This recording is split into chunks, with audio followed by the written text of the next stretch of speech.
Seduction is an art form. Every day, every single day, we encounter people, various people in our lives. The ability to seduce can be a valuable skill. Being a skilled seducer can help us achieve our goals more effectively. Think about it this way. Life is a game of seduction. You get into a room. The first thing you do is look around, listen for the signals, both verbal and non-verbal. Humans, before we had a language, we had non-verbals. At the core of humans, that's how we interact. We can connect with them on a deeper level, having this koinonia.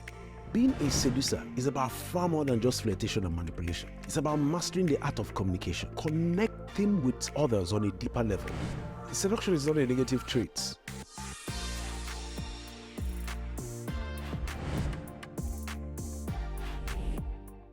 Welcome back to another episode of Konvos with Klaus, where we help you unleash your true potential and create the life that you want. I'm your host, Klaus Ume. You can call me Mr. K. First off, I just want to say a massive thank you to everyone who left me comments, reviews, and, give us feedback. Today's episode is inspired by that feedback. So please, keep it coming. And let's keep doing this till we're both very comfortable. And hey, if you haven't already done so, do me a solid and hit that subscribe button. You can also find us on YouTube, where we upload daily content. And while you're at it, follow me on social media. It's KLAUSUME on all platforms. In today's episode, we'll explore a topic that's often misunderstood and sometimes even frowned upon. And it's why we should all be seducers. Now, before you jump into conclusions, let me clarify what I mean by seduction and how it can actually be a positive force in our lives. First and foremost, being a seducer is not about deception. It's not about manipulation or taking advantage of others. But instead, a true seducer, it is someone who understands human behavior, uses his power of words and body language, and is sensitive to the needs and desires of others. They create connections and help build meaningful relationships with those around them. So, seduction is essentially an art form that involves mastering the subtle nuances of communication, both verbal and non-verbal. It's about being attentive and empathetic, adaptable to the needs of others, while also being authentic and true to ourselves. Seduction is not a negative trait. The ability to seduce can be a valuable skill that enhances our personal and professional lives. Think about it this way. Life is a game. Yes. A game of interactions, influence, a game of seduction. Every day, every single day, we encounter people, various people in our lives, and our ability to connect with them and understand their needs can be incredibly beneficial. Whether it's maybe that job interview that you aced, or that conversation you had with an Uber driver, or building a network of business partners, or whoever you interact with in your daily activities, even your romantic partners. But being a skilled seducer can help us achieve our goals more effectively. A crucial aspect of seduction is the art of listening and observing, because in our fast-paced world, we forget to pay attention to the signals that others are sending. You get into a room. The first thing you do is look around, listen for the signals, observe your environment, and you can get signals. The thing we often forget most times is that humans, before we had a language, we had non-verbals. Before we were able to coordinate and put languages together, we had non-verbals. We were able to read people's body language, the movements, their gestures, their signals. That's how we interacted. At the core of humans, that's how we interact. We're able to interact through signals, body language, and like if you feel uncomfortable, there's a certain kind of body language you exhibit. If you feel happy, there's a certain kind of body language you exhibit. Someone can look at you and see, oh, this guy is not okay, because of the body language you're giving out. You can truly tell.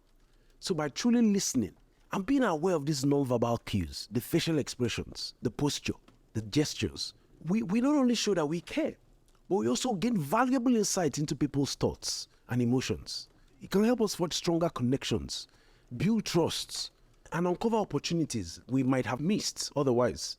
Because when you're having interaction with someone, a one-on-one interaction with someone, and you're able to read their cues and understand their body languages and understand their gestures and play to that, they become relaxed with you. They become more comfortable with you. And when they become more comfortable, they open up. So empathy is a vital component of seduction. When we put ourselves in someone else's shoes and genuinely understand their feelings and perspectives, we can connect with them on a deeper level. One way to demonstrate empathy is through mirroring. It involves subtly mimicking another person's body language and speech patterns. When someone is speaking in a certain way, in a relaxed tone, and you join them, that has a way of turning around the whole conversation. Like when you see that someone is heightened and you use a very soft, delicate tone, you have a way of relaxing them. It can create a sense of familiarity and comfort, making others more receptive to your ideas and suggestions because you have gotten them loose. Some of my friends back in the days, we call it dilly-dally. You know how to dilly-dally with somebody. Like if it goes this way, you go this way with them.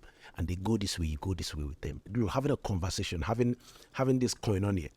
For example, maybe you're trying to persuade your boss to give you a promotion or a raise. Using empathy, feeling for them, and mirroring, you can build a rapport that will help you present a more compelling argument. Because you put down all the facts, you noted down all the facts, and you make a more compelling argument. And by showing that understanding of their concerns and feelings, you're more likely to gain trust and support.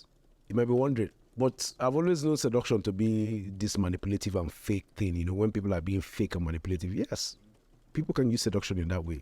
Everything that we do in life is about using the tools you have for good and bad.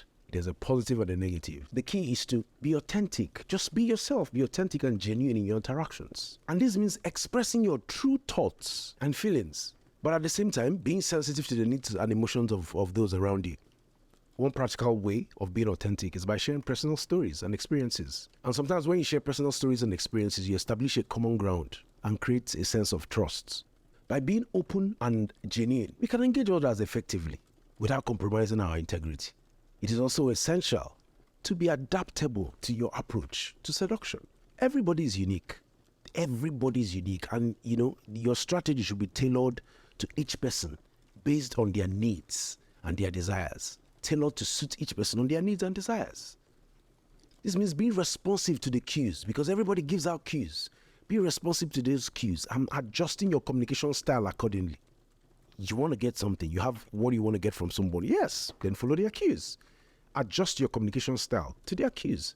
Be flexible, be adaptable. They are essential to building genuine connections with a diverse range of people. In addition to these core principles, there are many specific techniques and strategies that can be employed to enhance our seductive prowess. For instance, using humor and wit can help break down the ice and create a relaxed, friendly environment. Humor is amazing. I know one of the things I try to do is make someone laugh once I enter a room. Once I'm able to get them to laugh and relax, then I've gained some trust. How do I make people laugh? Confidence. If you're confident, you maintain eye contact, you offer compliments. They also work wonders in building rapport and attraction. It's worth noting that seduction is not just about romantic and sexual attraction. These skills are applied in various aspects of life, from personal relationships to professional networking and negotiation. The core principles of understanding, empathy, authenticity, adaptability, they are universally valuable in virtually any social context. Being a seducer is about far more than just flirtation and manipulation. It's about mastering the art of communication, connecting with others on a deeper level, and creating meaningful, lasting relationships. By embracing the power of seduction and using it responsibly, we can enhance our personal and professional lives, achieve our goals, and ultimately lead a more successful life, a more fulfilling life. So, I encourage you, embrace your inner seducer. Start applying these principles in your daily interactions. Seduction is an art form that can enrich your life and the lives of those around you when you use it genuinely, authentically. And until next time, thanks for joining me on today's episode of Konvos with Klaus. If you found this episode helpful, please hit the subscribe button, follow me on YouTube, and leave a comment or review. Your support means so much to me, and it helps to continue to create valuable content for you. Follow me on social media at KLAUSUME on all platforms, and let's keep this conversation going. Until next time, remember, the choices you make today determine your tomorrow. Mr. K, signing out.